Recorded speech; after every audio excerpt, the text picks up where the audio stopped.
Oi! Hoje eu tô aqui pra compartilhar com vocês 10 livros que vão fazer parte da minha vida pela eternidade. Livros que me marcaram bastante por algum motivo ou outro em específico, tanto pela história, tanto pelo momento em que eu tava vivendo quando li esse livro, e daí automaticamente é um livro que me ajudou em alguma coisa, ou fez parte de algum momento importante da minha vida, né? Então 10 livros que eu vou levar comigo pra sempre. Se você acompanha o canal há algum tempo, eu acho que a maioria desses títulos você já tá cansado de ouvir, você já sabe mais ou menos quais vão ser eles, mas eu me surpreendi montando essa lista, porque não necessariamente eu escolhi os meus 10 livros favoritos da vida. Tem livro que eu coloquei aqui nessa lista que eu nem dei 5 estrelas, sabe? Que eu dei 4 estrelas, mas eu favoritei, ou simplesmente foi memorável por causa de alguma coisa. Como, por exemplo, um desses livros que eu vou mostrar pra vocês é o primeiro livro em inglês que eu li, que foi uma abertura muito grande pra eu começar a ler livros em outro idioma e começar a me arriscar e aprender mais e conseguir adquirir essa fluência na leitura em inglês. E hoje desandar totalmente, porque eu sou super mais antenado nos lançamentos lá fora, costumo ler as continuações das minhas séries que não saíram, tudo em inglês também, enfim. Aproveitando esse gancho então, pra gente apresentar o patrocinador do vídeo de hoje, antes da gente começar a falar dessa lista, que é o Cambly. O Cambly é uma plataforma de ensino personalizado de inglês que te dá acesso a milhares de tutores nativos que vão poder te ajudar a aprender esse idioma. Então, pra mim o inglês é muito importante por causa da literatura, pra ficar por dentro dos lançamentos, ficar por dentro das séries, mas não só em relação ao meio literário, mas também pra sua carreira. É muito importante você saber inglês, tanto para você conseguir um emprego, para você morar fora, para você fazer uma viagem de trabalho. E nessa plataforma então você tem essa conversa personalizada com os tutores, que por si só já tem informação e experiências diversas, então você acaba conhecendo um monte de gente diferente. Alguns deles falam português, o que ajuda bastante nessa hora do primeiro aprendizado, então você não necessariamente precisa chegar no Cambly já sabendo o básico, pelo menos você pode aprender ali do zero. Te permite personalizar esse aprendizado, então você pode conversar sobre o que você quiser também com o seu tutor. Você vai aprender ali de acordo com os seus objetivos, independente do seu nível. Você pode aprender 24 horas por dia, tanto nos professores que estão disponíveis online ali no momento que você entra na plataforma, ou você pode agendar a sua aula também. E você aprendendo na prática é muito melhor, né? Você ouvir e você conversar é a melhor forma de você tanto ser introduzido como você avançar o seu inglês. No Cambly também tem as aulas em grupo, onde é uma ótima experiência para você, por exemplo, simular uma situação de trabalho, onde você vai lidar com pessoas diferentes,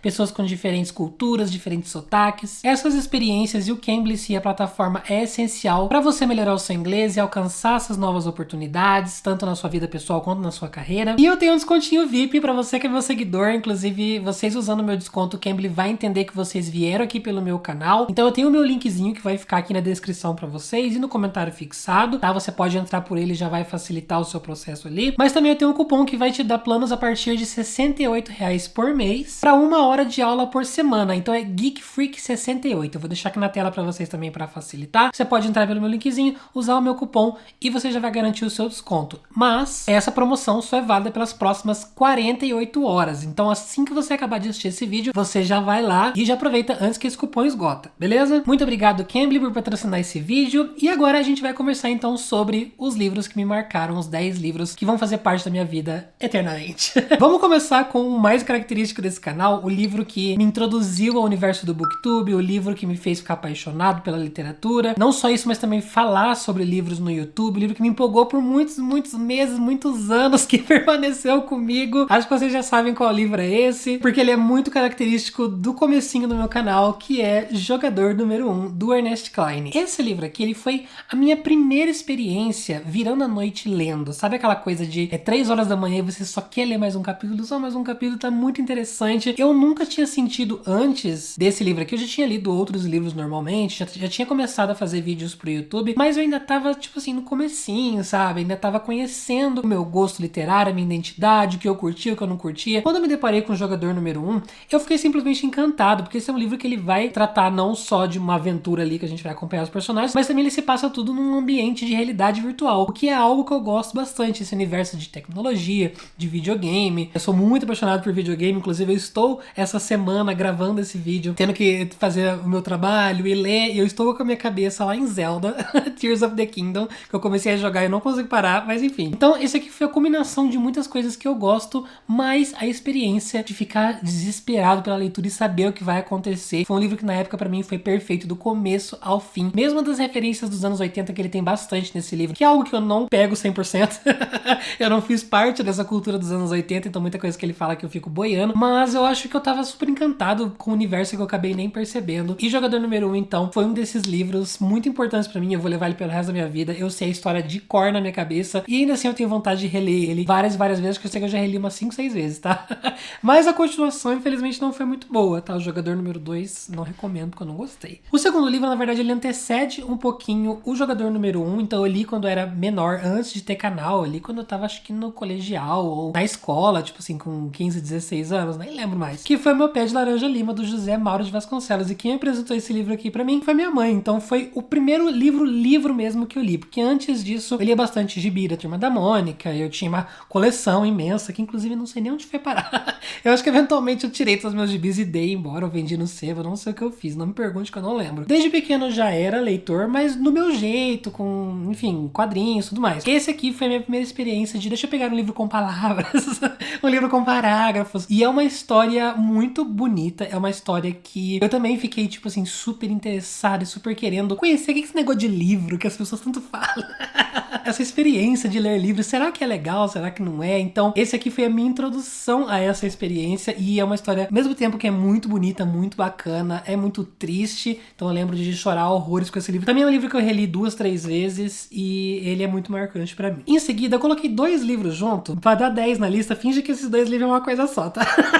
Vamos dar uma roubadinha no final, em vez de 10 livros vão ser 11, mas considere esses 2 juntos. O primeiro deles é o Ensaio sobre a Cegueira, do José Saramago, e o outro é o Duna, do Frank Herbert, que eu já li os 3 primeiros livros e eu li um tempinho atrás, acho que faz uns 3, 4 anos. Porque esses livros foram muito marcantes pra mim. Ambos significaram uma experiência nova na literatura pra mim do que eu já estava acostumado da minha bolinha de sempre. Então foram livros que eu li mais recente e eles significaram um pezinho na frente, assim, de eu me arriscar em coisas que eu tinha medo de ler. Então, o Ensaio sobre a Cegueira, eu sempre tive esse receio do Saramago, tanto por ele não ser o português brasileiro, ser o português de Portugal, mas mais pela forma de escrita dele, que são blocões de texto de cima e embaixo, sem parágrafo, fluxo de consciência, o diálogo tudo misturado no meio do texto. E eu sempre tive muito receio de ler os livros dele por causa disso. Eu achei que ia ser muito cult pra mim, achei que ia ser muito difícil. O Duna, a mesma coisa. O Duna, a primeira vez que eu tentei ler ele, na verdade, foi lá quando lançou, no comecinho da Aleph, quando eles finalmente trouxeram a primeira edição de Duna, que nem era essa capa, era uma diferente. E eu não entendi nada. Eu li, tipo assim, 50, 60 páginas mais ou menos, e eu tava completamente boiando. Então também foi um livro que ficou com o tempo ali martelando na minha cabeça, não vou conseguir, até que eu dei essa segunda chance e ele foi, tipo, muito rápido. Então, ambos os livros também representam essa coisa da nossa mudança de cabeça, sabe? Da evolução como leitor. Nenhuma leitura é desperdício, sabe? Quanto mais você vai lendo, mais você vai se familiarizando com o hábito de ler, mas também com os estilos de história. Você vai se aprimorando como leitor, conseguindo dar oportunidades para coisas diferentes, às vezes um pouquinho mais difíceis de ler. Então, eu fiquei até chocado quando eu li Ensaio sobre a Cegueira, porque eu esperava um livro que, tipo, ia super filosofar coisas, ia ser aquela coisa um pouquinho mais maçante, e foi, tipo assim, uma distopia, um thriller, do jeitinho que eu amo. Ensaio sobre a Cegueira é sobre pessoas juntas ali, e todo mundo tá cego, no caso, porque surgiu essa pandemia de cegueira, e essas pessoas começam a criar clãs, e começam a se matar por comida, por não sei o que, e é quase como um estudo social. Então você vê até onde o ser humano pode chegar num estado extremo. Eu não esperava por isso, e isso foi um choque pra mim, e foi um livro que me marcou bastante, tanto por essa experiência no geral de me sentir super crescidinho lendo Saramago e Duna, mas também porque a história foi espetacular e é uma história extremamente memorável que eu nunca mais vou me esquecer dela. Eu acho que foi um dos livros que mais me impactou na vida, esse aqui em específico. E Duna eu tenho muita lembrança de ler ele em live, foi na época que tava bombando assim as lives lá na Twitch, e eu fazia todos os dias da semana, de segunda a sexta, saudades inclusive. Se você aí é do time da Roxinha, de segunda a sexta comigo lá, comenta aqui embaixo. Mas eu lembro até a música que eu colocava de fundo enquanto eu tava lendo Duna, tanto que se eu ouço com essa música hoje eu só fico lembrando de Duna. Foi muito memorável pra mim, porque foi um pouco dessa experiência das lives, desse momento que eu vivi na minha vida aí de estar 100% ao vivo todos os dias da semana, sabe? O próximo, então, é aquilo que eu falei pra vocês do primeiro livro que eu li em inglês, que foi A Guardiã de Histórias. Na verdade, o livro que eu li foi o The Archived, então o livro foi traduzido aqui pro Brasil pela editora Record, foi o primeiro livro que eu li da Victoria Schwab também, e eu lembro exatamente o momento, o cenário de quando eu estava lendo esse livro. Eu tava trabalhando no meu primeiro emprego, assim que eu saí da faculdade, eu tava trabalhando numa agência de propaganda, e eu tinha, acho que 1h30 de intervalo, era um intervalo um pouquinho grande, assim, de almoço. Aí eu saía pra almoçar, comia rapidinho, 10 minutos, e sobrava 1h e pouco, eu ia pro meu carro, que ficava assim na esquina da onde era a empresa, e eu ficava lendo lá dentro. E quando eu penso, tipo, nos livros que eu li enquanto eu tava trabalhando lá, esse aqui é o primeiro que me salta a memória, porque eu lembro de eu lá no carro, segurando esse livro e lendo inglês e, tipo, tentando ler com calma pra conseguir entender mais ou menos o que tava acontecendo. Foi a minha primeira experiência e também que me mostrou que eu conseguia dar conta de ler em outro idioma e conseguir entender a história. Eu acho que nessa época ainda eu tive um pouquinho de dificuldade, não foi aquela coisa mais fluida, mas eu lembro da experiência, é algo que eu falo até hoje pras pessoas, e eu li um pouquinho ali, tipo assim, umas 50, 100 páginas que foram mais difíceis, que foram precisas entrar na história, e depois disso fluiu muito, e eu passei anos lendo dessa forma. Hoje em dia, como eu leio bastante, eu já tenho mais essa fluidez no processo. Mas a Guardiã de Histórias foi essa experiência pra mim, essa memória que eu tenho sobre ele, e também foi o meu primeiro livro da Victoria Schwab, que se tornou uma das minhas autoras favoritas, e eu adorei essa história. Esse livro é maravilhoso, ele tem uma vibe meio sinistra, meio sombria. Ele é um jovem adulto, mas a forma como ela construiu esse universo é muito, muito legal. Tem alguns momentos que dá até um medinho. Em seguida, outro livro que também apresentou pra mim um dos meus autores favoritos foi o Mistborn, do Brandon Sanderson. Então esse aqui foi o primeiro livro que eu li do autor. Eu não comecei pela ordem que hoje eu recomendo pras pessoas. Normalmente eu falo pro pessoal começar por Elantris e seguir a ordem de evolução do autor, tanto pra você pegar os elementos da Cosmere lá no começo. Enfim, vamos entrar em assunto de Cosmere agora. Mas, inclusive, eu tenho um post lá no Instagram, se você quiser saber uma ordem que eu recomendo pra você ler o Brandon Sanderson, fica fixado no meu perfil, tá? Vocês sempre me perguntam qual a melhor ordem que eu recomendo pra ler Brandon Sanderson e Cosmere no geral, e eu fiz um postzinho, sempre fica lá, é o primeiro post do meu perfil do Instagram, tá? Mas o Mistborn, ele foi numa época em que eu tava começando a crescer bastante no YouTube, eu tava fazendo bastante maratona, inclusive eu li esse livro aqui, na verdade, numa viagem que eu fiz pra casa de um amigo, que é o Rafa Bigode, que ele tinha canal aqui, Bigode Literário no canal. Enquanto ele tava trabalhando à tarde, eu passei uns dias na casa dele, e ele, durante a semana, tinha que sair pra trabalhar, e eu ficava lá no quarto, trancado, lendo Mistborn, e eu li inteiro nessa viagem. E daí, quando eu cheguei, teve uma maratona literária, e eu li o 2 e o 3, um seguido do outro, porque eu simplesmente fiquei viciado nesse livro, e eu tenho muitas memórias fortes, assim, de cenas que acontecem nele, e do final do livro, principalmente uma cena específica do final do livro, parece que eu assisto como se fosse um filme, assim, na minha cabeça, de tão memorável que ela foi. E a partir daí, Mistborn apresentou pra mim Brandon Sanderson, que se tornou um grande queridão aqui desse canal, que eu já li quase todos os livros dele, eu tô na minha reta final. O que mais penava pra mim, o que eu mais tinha medo de começar a ler era O Caminho dos Reis e Stormlight no geral. Já li Caminho dos Reis, então já entrei no fluxo dessa última série aí que a gente que tá sendo lançada. Falta só ela e a segunda era de Mistborn que eu não li até hoje. Então, tamo indo. Tamo no processo. Outro livro, assim como o Ensaio sobre a Cegueira e Duna, que me apresentou uma nova experiência de leitura foi A Casa Holandesa, da Anne Pratchett. Eu amo demais esse livro, e esse livro mostrou pra mim o que era essa ficção literária. A gente tem esse gênero meio obscuro, que aqui eu não vejo muito esse costume de classificar esse gênero ficção literária. Lá fora eu vejo mais, que é basicamente livros onde não acontece mil coisas, assim, não é um livro cheio de acontecimentos, de plot, de trama, mas é um livro mais focado no interno, no desenvolvimento de personagens. É um plot interno, sabe? Onde a gente vai acompanhar as facetas de vários personagens e a construção de camadas de cada um. Aqui a gente vai acompanhar o drama de uma família, a gente vai ver os filhos dessa família, eles crescendo, como foi a infância deles, na verdade, primeiro, depois eles crescendo, indo pra faculdade e pós-faculdade também, vida adulta, e tudo relacionado com essa casa onde eles viveram quando eles eram crianças, que era uma casa muito famosa, a famosa casa holandesa. E esse também foi um pulo no escuro, assim, quando eu li ele. Não era um gênero que eu tava acostumado, era um gênero que eu tinha medo de ler, que eu achava que eu não ia gostar, porque até então eu era muito viciado em livros cheio de ação, cheio de tiro, porrada, bomba, sabe?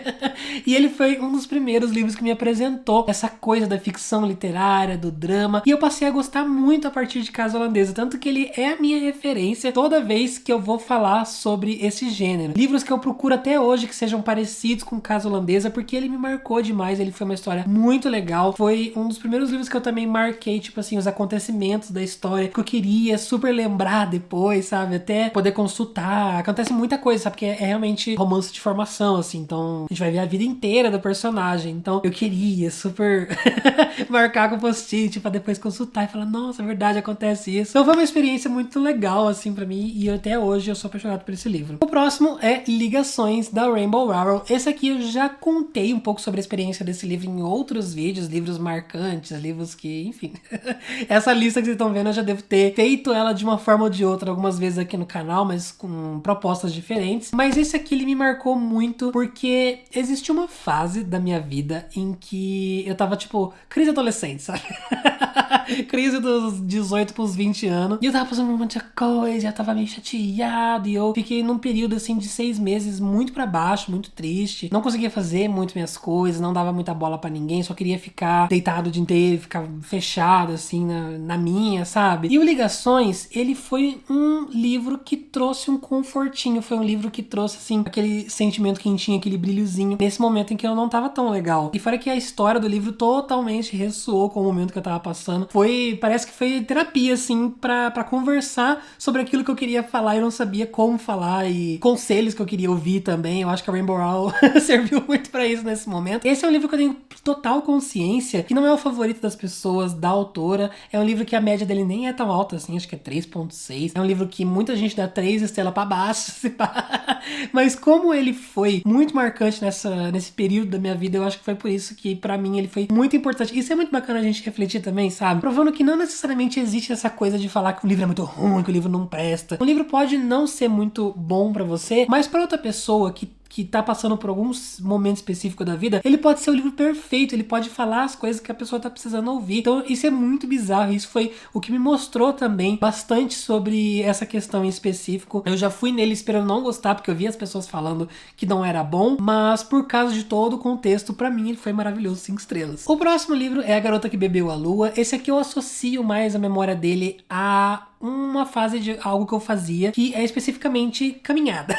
Esse foi um dos primeiros livros que eu li completamente em audiobook em inglês, então também foi outra coisa que eu arrisquei fazer, que eu não tinha feito até então completamente. Eu não sabia se eu ia conseguir, não sabia se eu ia conseguir entender o que estava contando. Quando eu comecei a ouvir audiobook, na verdade, eu lembro que algumas coisas eu me distraía muito fácil, eu começava a pensar em outras coisas enquanto eu tava ouvindo, eu começava a pensar na vida, na morte da bezerra. E daí eu distraí um pouco da história, mas hoje em dia eu já tenho mais foco em relação a isso. Mas ele foi a minha primeira experiência completa, assim. Então o que eu fiz pra conseguir ler esse audiobook? Toda vez eu saía pra caminhar lá pelas 6 horas, 5:30, quando eu tava tipo assim, pôr do sol / noite, que é o meu momento favorito pra fazer exercício físico. Eu não gosto de fazer de manhã, detesto. Acordar cedo pra ir pra academia, odeio. Eu prefiro fazer, eu sou o contrário das pessoas, eu prefiro fazer no final da tarde, depois que eu já tô meio cansadinho, já é tipo mais uma acordada que eu levo ali, sabe? Me ajuda a me animar um pouquinho mais. Mas enfim, eu tava fazendo essas caminhadas, eu tava no momento fitness do GF, e eu resolvi ouvir o audiobook, então, de A Garota que Bebeu a Lua. E foi assim, parece que eu não lembro nem do momento de eu caminhando, eu só consigo lembrar da história, de tão maravilhosa e fantástica e mágica que ela foi. É realmente um dos livros diferentões, assim, que tem uma vibe de conto de fadas, tem vários elementos de conto de fadas, e ele é um livro infanto-juvenil, mas ele tem um tom um pouquinho mais maduro, um tom um pouquinho mais adulto, então ele não trata criança como criança, sabe? Ele fala com o leitor, com o público-alvo dele de igual para igual. Então isso é muito, muito legal, e fora que toda a experiência que eu acabei de comentar com vocês só acrescentou esse livro. Estamos acabando, o penúltimo livro é Tartarugas Até Lá Embaixo, do John Green, voltando aí para as origens YA, jovem adulto aqui do canal. O Tartarugas Até Lá Embaixo, eu não lembro muito da história, tá? Eu sei que esses são livros que eu vou levar pra vida, livros muito memoráveis, livros que eu tenho pra mim pra sempre, mas aqui foi uma coisa muito específica, que a história desse livro vai tratar sobre toque. Então a protagonista, ela tem esse transtorno obsessivo compulsivo, e é uma coisa muito presente no livro, e é muito bem descrito, muito bem construído. A gente tá na cabeça dela, a gente vai vendo as atitudes que ela tem ali no dia a dia, em relação ao toque dela, e é uma coisa muito pesada. Então momentos assim da história, e ela acha que ela tá contaminada com germes, assim, que ela chega, toma o álcool em gel, sabe? E é uma cena meio tensa, assim. Então o que eu tiro desse livro, uma lição que esse livro me deu, muito importante, que eu trouxe pra mim pra vida depois da leitura desse livro, é não lidar com a questão do toque de forma leviana e de forma de brincadeira, tipo, ai, meu toque, sabe? É tipo, ai, o livro tá um pouquinho desalinhado, ai, socorro, meu toque. Eu vi como essa questão é muito séria, esse livro me apresentou esse lado que eu não conhecia do transtorno, então foi muito, muito bacana mesmo, muito tenso. E por fim, pra gente encerrar, Capitães da Areia, do Jorge Amado, esse foi um dos primeiros livros nacionais clássicos, assim, que eu li. Os clássicos de escola, eu não li acho que quase nenhum. Porque esses aí eu confesso que eu tenho medo e receio até hoje, tá? Já tenho certeza que eu não vou gostar. Aí no final eu gosto, né? Mas enfim. Esse aqui foi um dos primeiros aí que eu me arrisquei a ler. Eu olho pra essa capa assim, ainda mais na época que eu li, eu tava lendo super distopia, sci-fi e fantasia. Então esse aqui era totalmente fora da minha zona de conforto. Eu dei uma oportunidade pra esse livro e eu acabei amando demais. Eu acho que o Jorge Amado escreve de uma forma muito acessível e isso me surpreendeu bastante na época. Mas eu gostei muito da história, que também trouxe uma mensagem muito importante. Aqui a gente vai acompanhar um grupo de meninos que são moradores de rua e a gente vê o dia a dia deles, a necessidade que eles têm, por exemplo, de fazer coisas ilícitas, de roubar e tudo mais, para conseguir sobreviver, para conseguir se alimentar. Então ele traz uma perspectiva muito impactante, muito importante sobre essa realidade que a gente não para refletir muito, a gente tem uma visão muito externa. Aqui ele coloca a gente dentro da situação de ser um morador de rua, de ser criança ainda por cima e tendo que fazer as coisas para sobreviver. Também é um livro que tem bastante sobre a amizade entre eles ali, o grupinho, que é uma coisa muito legal de acompanhar também. Mas eu acho que o principal grosso da história ali que ele quis trazer foi o que mais me impactou e eu trago comigo até hoje. Bom, gente, esses foram então os 10 livros que eu vou levar pra vida, os 10 livros que me marcaram demais. Com certeza devem ter outros, assim, tem vários outros livros que são muito memoráveis, que eu tô sempre pensando na história deles, que volta e meia eu falo, nossa, eu devo ter esquecido desse livro. Aí eu começo a pensar um pouco, eu lembro o livro inteiro.